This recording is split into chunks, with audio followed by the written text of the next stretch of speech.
point on my first foil is one single small word, and this is emeritus, which means essentially I'm not talking for IBM any longer. I back every word I say, but it's not the voice of IBM, so just keep that in mind.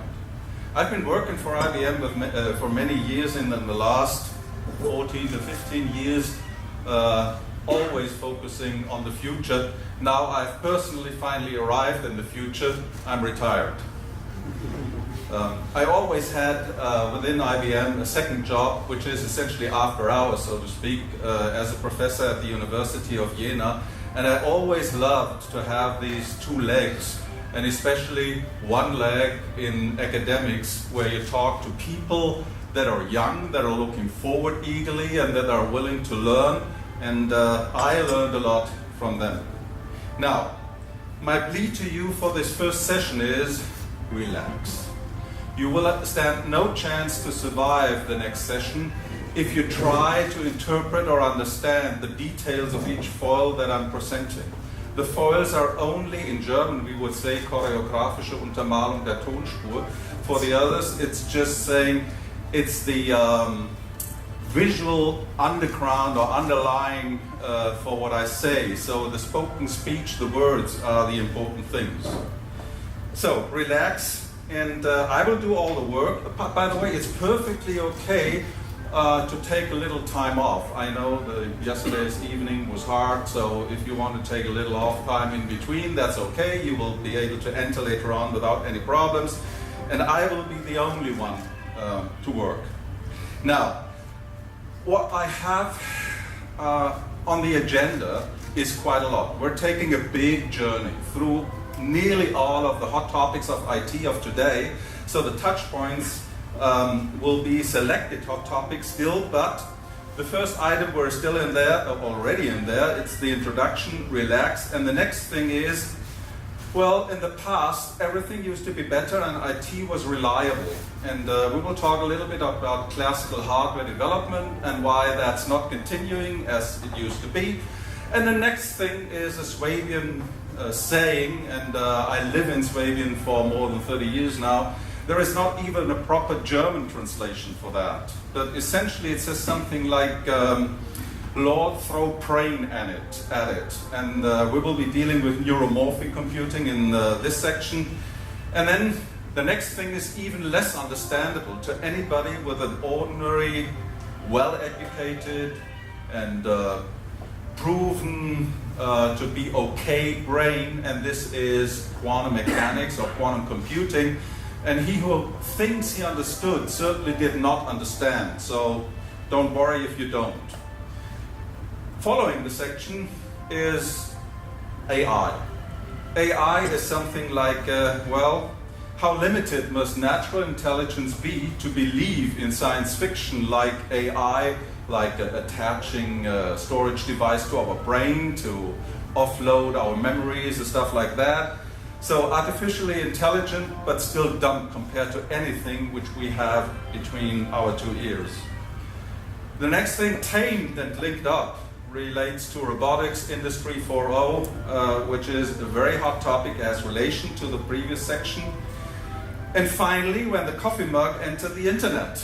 That was not exactly initially visible as a big step in the direction of digitization, but it happened at the University of Karlsruhe at the time, and the topic will be Internet of Things. And then, very important section, at least for me personally, what does that all mean for us in the environment in which we live? It's always the important thing. It's not only technology. And this is mothers-in-law are indispensable. I'll resolve that later. And the last thing, strictly subjective, but of course not necessarily politically correct, some personal remarks. Now, let's take a look at our industry. This industry is strange. I mean, somehow it's a digital industry, meaning we're talking about digits. Well, at my age, people understand this.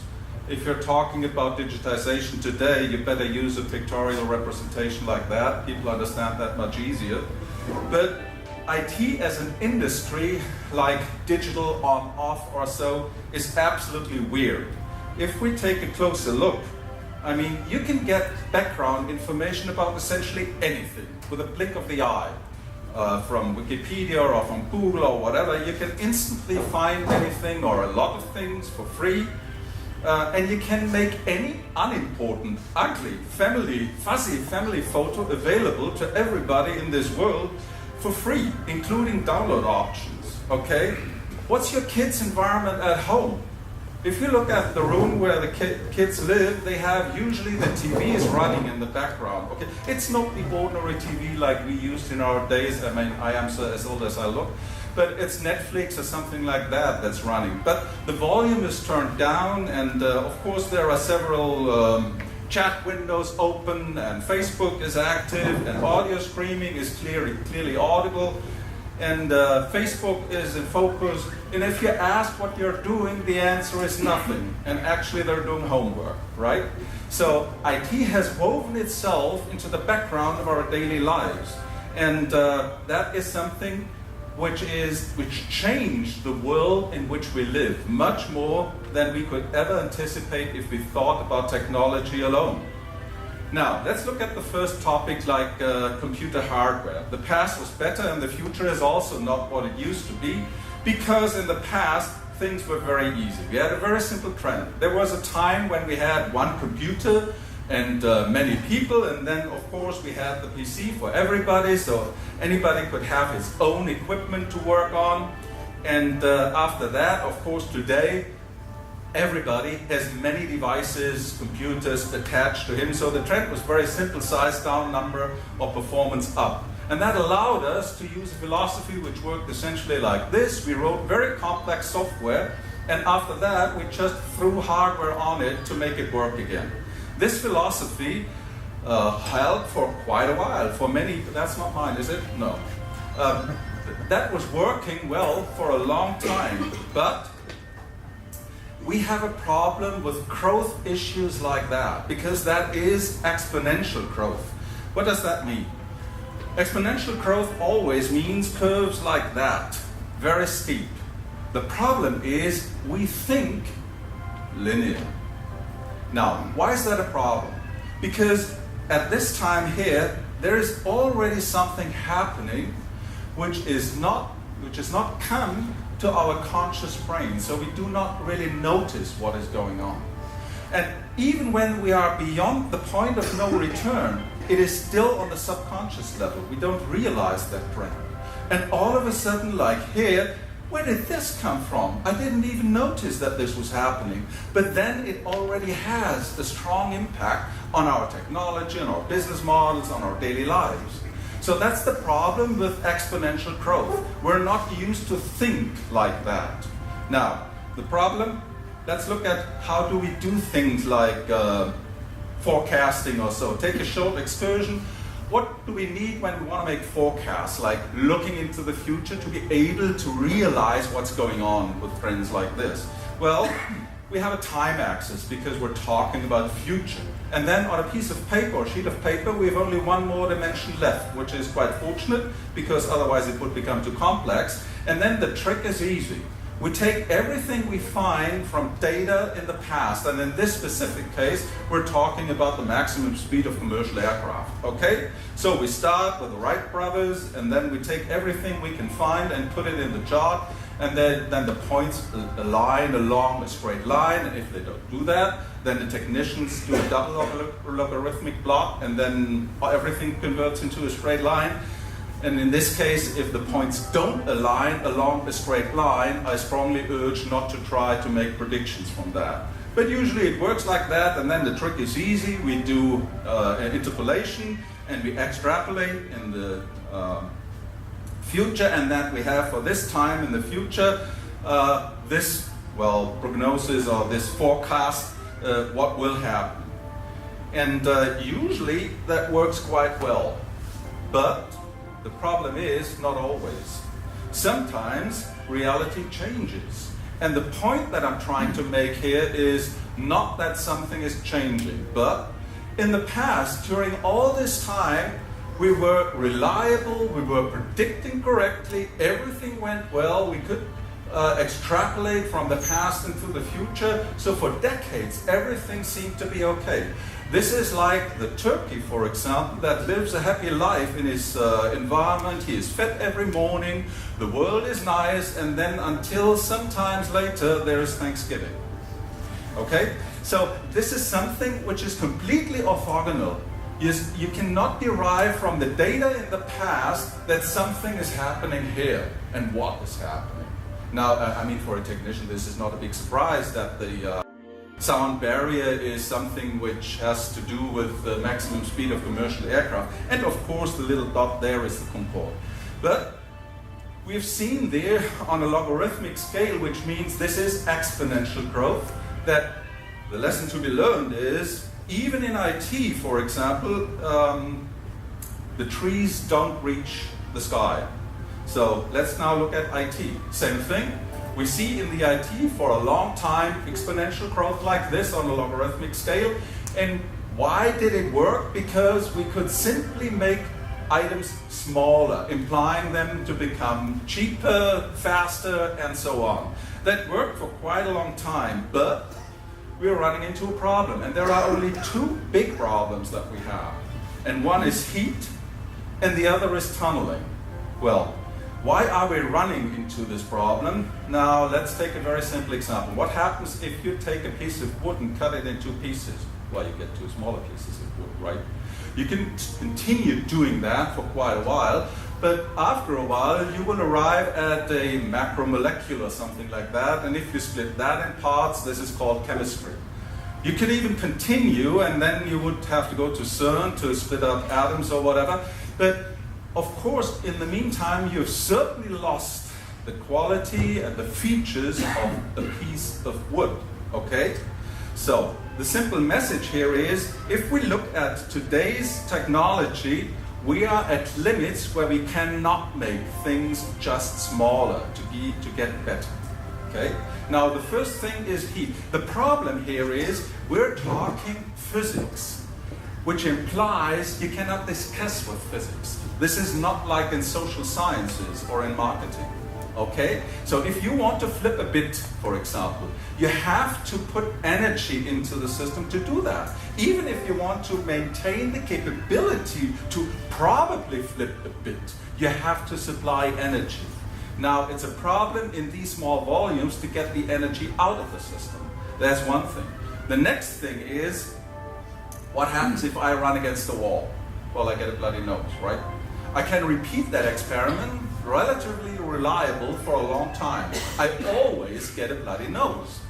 But then we derive from that, well, that's my experience. So reality is like, if I run into a wall, it's always that I don't get through and I get a bloody nose.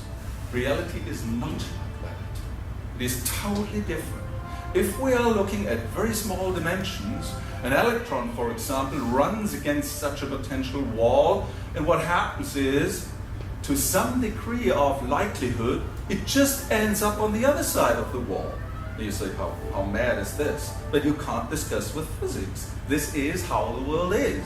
And if you make structures very small, the probability that this is happening grows exponentially. So we are really running into problems here because it's the ultimate limit of scaling, and bits and gate functions reach the size of molecules and atoms, quantum mechanics becomes dominant, and things get really complicated. The very simple message to take away from that is atoms don't scale. Okay? So, what's happening? We were working with this kind of, don't worry about the details, but it's a specific kind of technology for many years, for many decades. Silicon technology, bipolar and CMOS, and we always had machines based on the same basic principles for Newman architecture for the insiders, and this is the only thing that we have. We had virtually no other technologies available to us. Now, even running into that wall, we're still continuing. We build computers, okay? How do we do that? And what's in those computers? Well, of course, inside is a processor. Now, we run into trouble, and what happens when you run in trouble? Well, you discover the neighborhood. This is exactly what we did here. So the way out was parallelism. But this is purely obeying to necessity, not to serve our intentions. der Notberäumung, nicht dem freien Triebe. The problem is that this is complex, this is difficult, this is ugly, okay? But it's a way out to get over the single processor performance issue. So finally, of course, we do not only make progress in silicon technology, but also in networking, bandwidth, And finally, that enables us to do things which we used to be only able to do within the chips themselves. Now we can do them outside. So finally, the end story is we arrive in the cloud with technology like that. Now, in all directions. So the old game that we're playing is abstraction and virtualization. That's the old game in the IT for many years. What does it mean? Well, we have a processor. We want to do computing, right? Actually, I don't care which processor we have and which one is doing what. So what do? We abstract the concept of a processor in computing capability.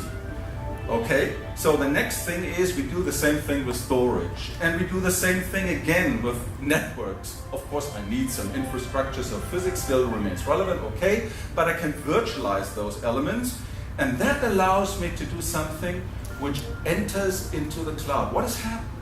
There is some slight change that has happened in between on this way, and this is very simple. We made the capabilities accessible to program, okay? So we applied essentially in those days digitization to computers. Now this has huge impact, and I need not explain what cloud means today. Now think for a second what digitization in other areas of our real world today will mean for tomorrow. We'll see about that in a minute. So abstraction is the name of the game. We did infrastructure as a service, okay? Like boxes and stuff like that. The next thing, we package the applications into containers. We had then finally platform as a service. And nowadays we're talking even serverless. I mean, that sounds a little strange, like flying without wings or Oktoberfest without beer, but it works. It's a trend, and we will see more of that. But still, everything that we're talking about is still for Neumann computers, and it's still based on CMOS. So, if we look at the world from a very high perspective, like 100 kilometers on top of the ground, what we see is a development from tubes to transistors to several generations of silicon technology. What's happening? We're running against a wall. What does a physicist think if he sees a wall? Well, I tried to prepare that earlier. He thinks about tunneling. And this is exactly what will happen. So we will not simply grow smoothly beyond this wall. There will be a strong disruption. And this is what's happening today. And the candidates for non-classical options are optical, molecular, genetic, neuromorphic, quantum, whatever.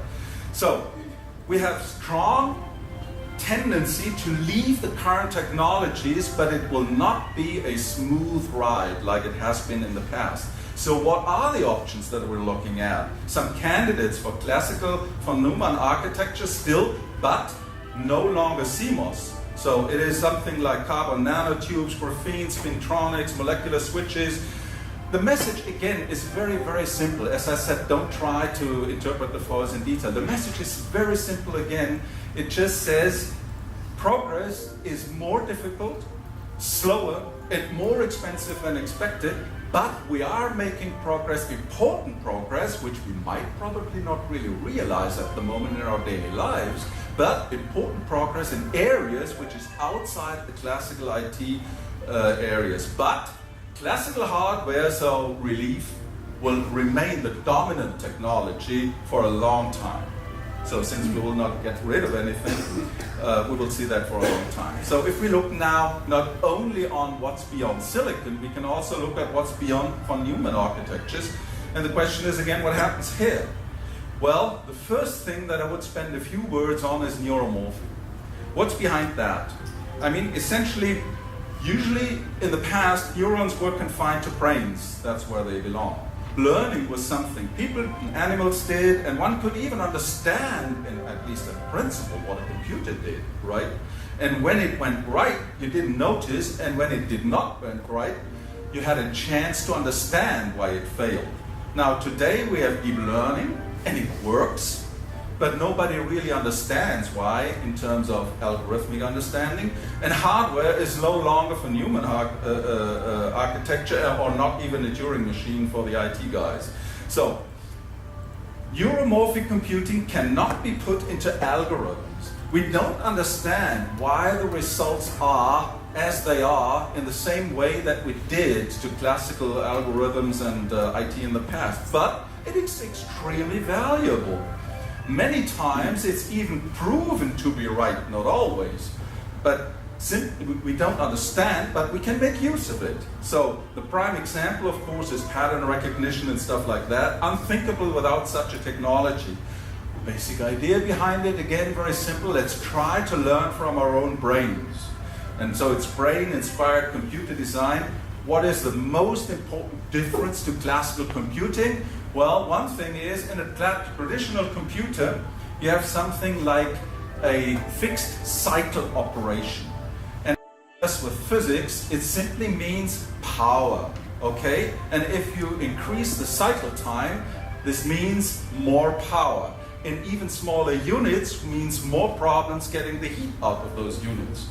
Now, so this is the traditional world. If you look at neuromorphic computers, our brain, for example, the neurons, they only use a noticeable amount of energy when they fire. And they're not all in sync with a cycle. So they are asynchronously, there is no central duty cycle. And so this is the basic idea behind these neuromorphic computings, and then of course you get these nice charts where you see, for example, this is steep is bad, which is traditional IT, and then the promise for this stuff is, of course, a growth where we have something like human level performance, dawn of new age, but behold, these charts are only made to get money for research projects, so don't worry. But still, there is, of course, some value in that, and I don't believe in these charts, but we see there is a lot of potential in it. But it's noticeable, for example, that we're actually running in the wrong direction. If we look now at power density in terms of clock frequency, you see beta is in this direction. Actually, our brain is down here. So we need to overcome certain orders of magnitude to reach a level where we would even come close. And we're not even talking about things that are other aspects of intelligence, like brains doing things that computers can't do at all. So in this environment, computers don't work with programming as they used to do. They're working by learning. It's like learning by doing. You train them to do something. And it's incredibly useful to do that, and we could go into details on that. I'm skipping on it, but it is like you make a big progress and you can proceed on a technology road without understanding the details, but it's extremely successful. And that's what's happening here. So, now let's talk about the other topic that is in many publications today that has come up, and this is quantum computing.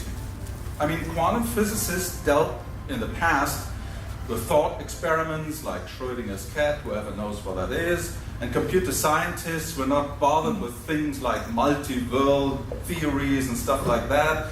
And one could do things like we're used to. We could copy bits. That's very easy. And you've got reliably bloody noses when you run against walls. That has changed. Today you can easily find yourself on the wrong side of the wall, and still nobody knows how to interpret quantum mechanics. And I mean what I say with that. It's a game for the big players right now because there is very high technology involved in that. We're talking about operations for certain kind of that, at least very low temperatures, slightly above absolute zero. But even cartoons on this topic are not only hard to understand, but you cannot understand them at all without even involving some timely aspect as well. So insiders made statements like that. He who is not appalled by quantum theory did not understand it. Niels Bohr, he was not exactly known for being funny. If you think you understand quantum mechanics, you don't understand quantum mechanics. This is Richard Feynman, one of the priests, the high priests in quantum mechanics. So if you don't understand what's behind it, don't worry. But I try to give you an idea what we're talking about. And there are two things that you need to understand in this environment. Quantum computing in a nutshell means a quantum computer specifically uses physical phenomena from quantum mechanics such as superposition and entanglement. Oh, what does that mean? Superposition is something like being at the same spot, two different ones at the same time. Well, that's not possible, right? That sounds somehow strange. As I said, you can't discuss with physics. Superposition exactly means that. And another thing is entanglement. Entanglement means that you can relate two quantum mechanical items, like let's say two atoms, okay? You can relate them together in such a way that you can separate them to the different ends of the universe. And if you look at one of them, instantly, the other one has the opposite feature. Well, if you look at spin, this is something like spinning around in one direction. If this one is spinning around this way, it's absolutely guaranteed that the other one is spinning around in the other way. And this violates Einstein's law of nothing can be faster than the speed of light. Because they're at different ends of the universe, it still works. Again, you can't discuss with physics, that's just how it is, and it's proven. And based on principles like that, we're talking now about quantum computing. So, classical computers use bits, we know what bits are. In quantum computers we have qubits. That's something strange. And you use quantum properties to present and structure data, and operations can be defined and executed on data. Totally different world. Now, just to explain a few of the differences here, and as I said, don't try to understand the details, but to give you an idea, a classical bit we have, well, 0 or 1. And you can copy it as often as you like, right? That's it, standard, done.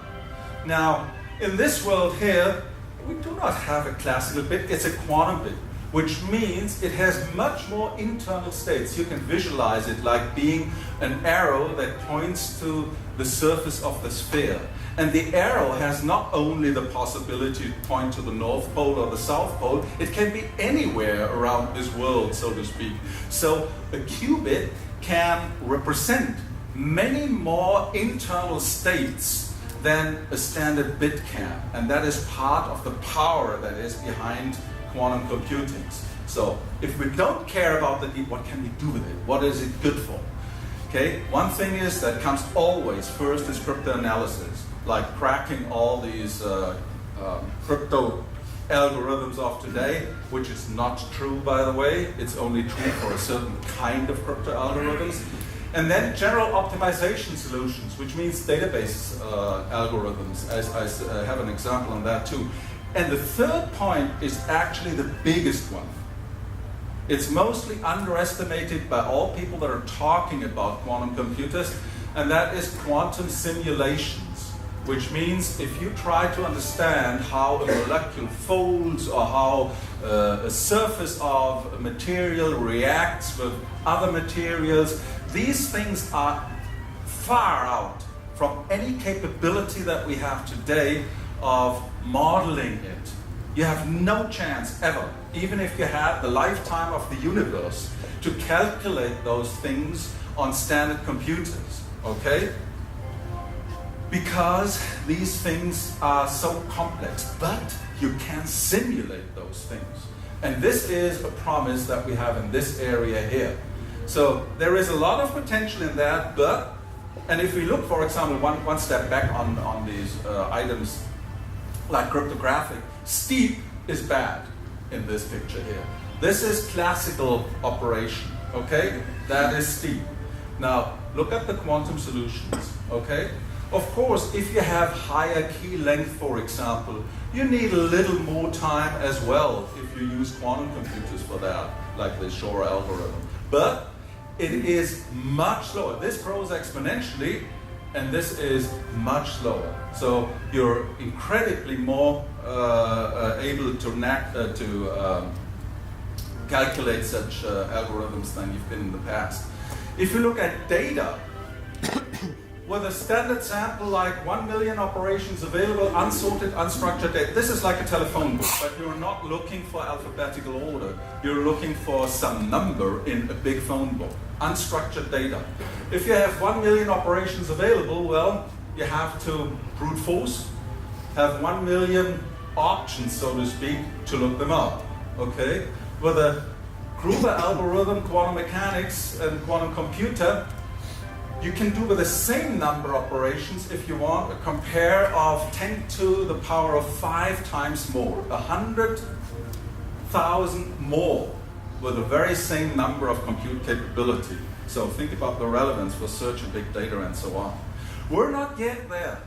We have all the components that we need for quantum computers in separate pieces, if you want. But we have, as of today, not a working system which is, well, let's say, beyond the capability of any classical computer. But we don't know, but it may be soon that we step this border. Next point, artificial intelligence but still dumb. I mean, stupidity is much more dangerous than intelligence. This is like Einstein, right? He said 2 things are infinite, the universe and human stupidity. But I'm not sure about the universe yet. In the past, I was not afraid about the progress in AI. I used to say something like, well, if I look at the progress in artificial intelligence over the last decades, I'm not concerned about the primacy of natural intelligence for the next decade. That has changed a little bit because AI has made quite some progress in the last years, and that will impact us a lot. We have undeniable progress beyond chess and Go and whatever. So, what does it mean? If we're talking about cognitive AI and things like that, like Big Brother or Hell's Eye, the science fiction fan from A Space Odyssey by Stanley Kubrick. So for many people, this is like the doom of civilization is a done deal. Okay, Western civilization doomed as well. And for others, AI is the salvation. Okay, it solves everything that we have as problems today. It's always the discussion of human versus machine. Who of you has seen this video, this movie, Alexander Vikander? Nobody? Oh, yeah, okay. So this gives you an idea of what the potential behind it is in the minds of people. Well, it's ex machina. It's interesting in any case, but let's look a little closer at what happened in the past, and again at a very high level. The world is the problem. Well, why is the world the problem? Because the world is complex, okay? For the computer, the world is hard to digest. What did we do in the past to solve the problem? Well, first try was we tried to tweak the world and make it understandable to computers. This is like we talked about domains and ontologies and rules, and well, we essentially failed and we got sunk in the so-called AI winter. This was not working at all. For many decades, virtually no progress was made. Then something changed. The second try, and this is the try of the last few years, is much more successful. And it's not trying to tweak the world, it's essentially leave it as it is, and the computer learns from real world data. With the technologies that are available today, like deep learning, think about the neuromorphics hardware that we have by now, that I was mentioning earlier, we can digest unstructured data and combine a variety of existing approaches, and that allows now to do things which we couldn't do in the past. So cognitive is much more than classical AI as it used in the past. And for example, in Watson, this machine that does some reasoning, the AI engine classical type is 1 out of 28. And of course, this has already entered our daily life. We're not talking about future here. This is optimization, analytics, micro-trading, insurance diagnostics in medicine, and so on. This is already daily life, and we have APIs available that would allow you to make use of that kind of technology today. And by the way, a nice example in AI art, from photo to painting. You have these input photos on the left side, and then Monet-style picture would be this column, and Van Gogh is this column, Cézanne this column, and the author is Japanese, so there's a Japanese artist as well. So this is what you can do with this kind of technology. You could never do such things with standard algorithms from the past. Of course, the reverse is also possible. You take a picture and you create a photorealistic view of that. And so the thing is not that you can do these things in art, but that same technology applies as well to a vast array of problems across many domains in business and military. Relevance for all areas, and I don't need to talk about those in detail. I think it's obvious, so I save the time for that. But let's look into robotics, closely related to that. And again, the question, of course, is always: are these robots more intelligent than humans?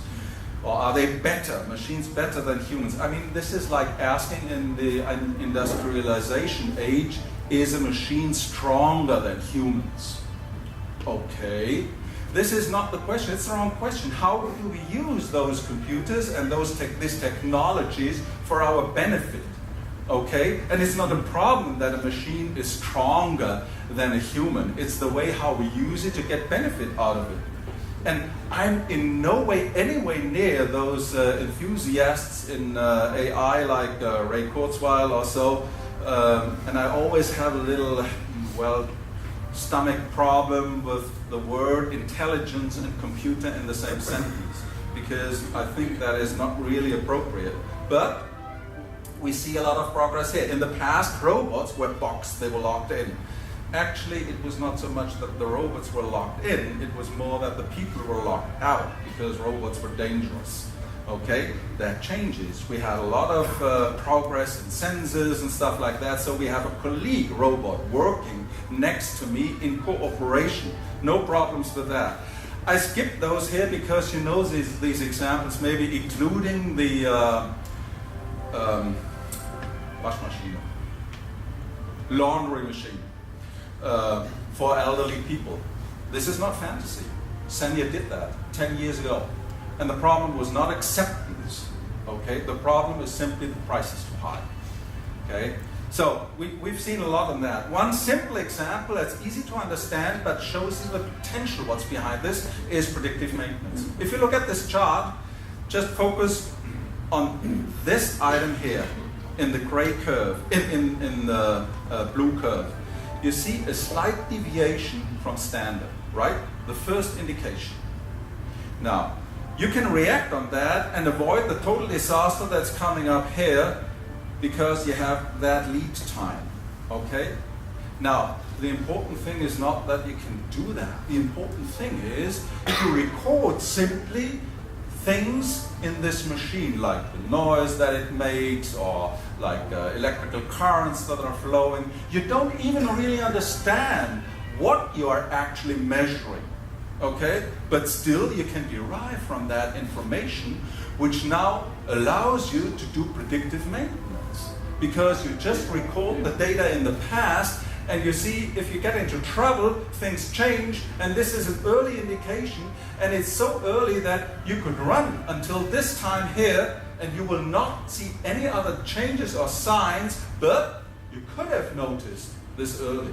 So again, the thing is, you did not even understand what you were actually measuring, but it enabled you to do, in this case, predictive maintenance. Another thing, for example, that many people do not think about when we're talking about robotics is robots, of course, are not always robots like we visualize them. This is also a software robot, for example. And I've seen that in an environment where we have two SAP systems. And these two SAP systems must not be connected physically. There must not be an API between the two systems for legal reasons. Don't ask me why. This is just the way it is. I mean, jurisdiction is a different topic. Sometimes you can't discuss with that either. But what this software robot does is it extracts data from one SAP system and enters it into the other SAP system. It does so via the human interface. So via the screen, okay? It's a little more than screen scraping, but I just want to give you an idea that swivel chair integration, this is called swivel chair, like, okay, you sit on the chair, look at one system, and then enter it into the other system. Many problems like that, which are not exactly things which are meant to be automated for a machine, but you can address that with the robot technology as well. And by the way, since we're on this topic, I strongly suggest for all of you, because you're somehow in this IT industry, and you should at least know about discussions like that, look at this kind of video about slaughter bots, okay? This is very, very enlightening and frightening as well. I'm not going in the details. Now, Internet of Things, very short. I mean, in the past, you could touch powerful machines like a steam engine, right? You can't touch software. But production tools today, they're actually losing importance. In a 3D printing environment, the intelligence is in the software, not in the printer. So things have changed here, and this example relates to when at the University of Karlsruhe, the coffee mug told its temperature to the internet. First implementations of Internet of Things. I mean, at the time, of course, you would really reason, what sense does that make? What's that good for, okay? But now you understand what was behind that. And of course, we see this explosion of things that everybody talks about that. The story again here is don't look only at the hardware. Look at what's happening to the business models behind it. And look at the communication that's behind it. So, we see a strong shift. And I mean, we don't get rid of anything that we had in the past in IT, right? Not even old software. So, same here. If we look at the old world where we had a mainframe and some things attached to that, we moved in this direction here. That doesn't mean that gets replaced. It just means the focus shifts, okay? We're talking now in the cloud about a different environment with different features, but this is still there, okay? And now we're moving into this world, much more peer-to-peer interaction, but don't ever believe that cloud's gonna go away. No way. But the focus again is shifting. And if we look at the combined power of edge of the internet devices, this is far beyond the power that we have in our IT data centers worldwide. Okay? So, world again is changing. Let me skip that one. And it changes again not only technology, but it goes as far as digestibles. Okay? Meaning, I mean, you just swallow an Internet of Thing device, like a camera, or you get help for diagnosis with Watson, for example, on cancer. And the quality of those tools is better, not only than the ordinary doctor. It is better than the specialist in this area. That does not mean that you can replace the specialist. Be careful, that's not the point. But it can help those people, and it can help people that are not prominent in this particular area even more. Okay, so what's happening now again on an abstract level, we see we have an invisible network under the covers. We have visible benefits, but you don't realize what's happening behind the screen. The technology itself is part of the story, but it's weaving itself in the background of the daily lives and becomes indistinguishable from it. The technology is there, but we don't realize it. You talk to Alexa. Do you ever think about what's happening in the background? No, you don't, because it's just part of your daily life. The surface is invisible or extremely intuitive, i.e. not program-alike, okay? So, digital ledgers, just one word about blockchain. I mean, what is blockchain in a nutshell? It's changing our world again. Why? How does it work? Well, let me say just 2 sentences about it. Blockchain is something like you and I, we make a contract, right? And then we put the contract in an envelope. In today's world, we would deposit the envelope at a notary, right? And then neither you nor I can dispute about the contract because it's at the notary. The concept of blockchain is very simple. We don't need a notary. Why? We just take the envelope, copy it 1,000 times, okay, and hand it to everybody we know. Whether we trust him or don't trust him, doesn't matter. And what happened, we both cannot deny the contract that we made, because we would have to convince the 99 instances in addition to the one that we faked, okay, in order to deny that we had this contract with that content. So that's the basic simple idea behind blockchain. And that technology now is threatening a lot of today's businesses and enabling new ones. Now think even about logistics and stuff like that. Only to mention that. Now, mothers-in-law are indispensable. Social and politics. Social environment, social huge in the past mean reliably human. We were talking about, in particular, definitely not computers. You could still punish unruly teenagers by telling them, go to your room. This is not an option anymore, okay? They would just say, oh, nice, happy, now I can do all this work in social media. And for some contemporaries, virtual partners seem to be more important than real people. And of course, I mean, some people feel really amputated without their smartphone or whatever. And I don't need to talk about the world in which we live, as you see depicted here, new opportunities on internet level and all these stuff. Nobody is any more surprised that we built, or there were built, data centers in the green, out in the middle of nowhere, so just that you and I could show our family members the ugly videos and pictures that we did or took for free. I mean, if those guys would have come to me at those days with this idea, I would have sent them out of the door. I would not have understood it. But they did it, they sold their stuff, they're lying on the Bahamas, and I stay here. Okay? So there is something which was to it, which people could not understand initially, and there is a lot of potential behind it. Not enough time to talk about it in detail, but let's enter a second to last topic, politics. I mean, there is hope, okay? There was an AI assessment via face recognition on people like the people on the picture. And Merkel was classified as political leader, and Trump was classified as celebrity. Well, reality should have left it like that, but there's hope. So AI, I think, was the better choice at that time in assessing that. In the past, we went to vote, and others did that too, and that was it. I mean, IT was essentially used just to count the data. Today, we are carefully and individually prepared for elections, meaning we get via Facebook personal voter registers. I mean, I'm talking about the abuse of that, okay? Now, in the past, political parties were origin and key to political decision-making. No longer. Political decision-making nowadays often completely bypasses political parties.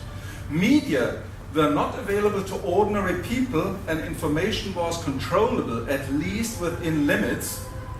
Totally out of range today. Social media play a prominent role and are available to everybody.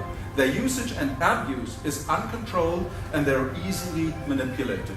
One example, I talked to a journalist who is in the investigative journalism with Islamists, Al-Qaeda, and also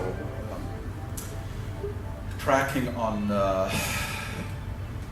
mafia families and so on.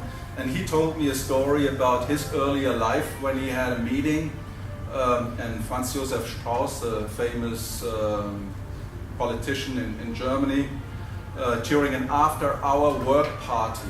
He was lying, the others were sitting on the bench around the grill or whatever, and he was lying somewhere and on the couch and commenting on the others' continuing discussion.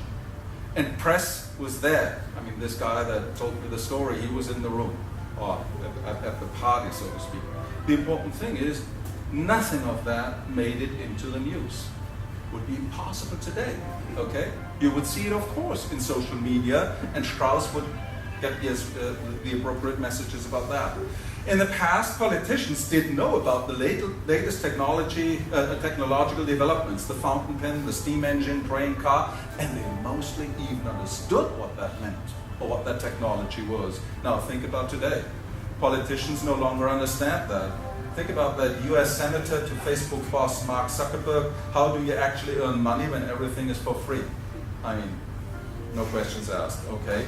So, what about ourselves? We looked at each other when we were talking. We knew some, at least, birthdays of our friends by heart. We did not panic because of forgotten charges, and we could still read roadmaps. I heard the story yesterday about the three guys that came to the evening event yesterday, and when they went down here, they were riding in a Tesla car.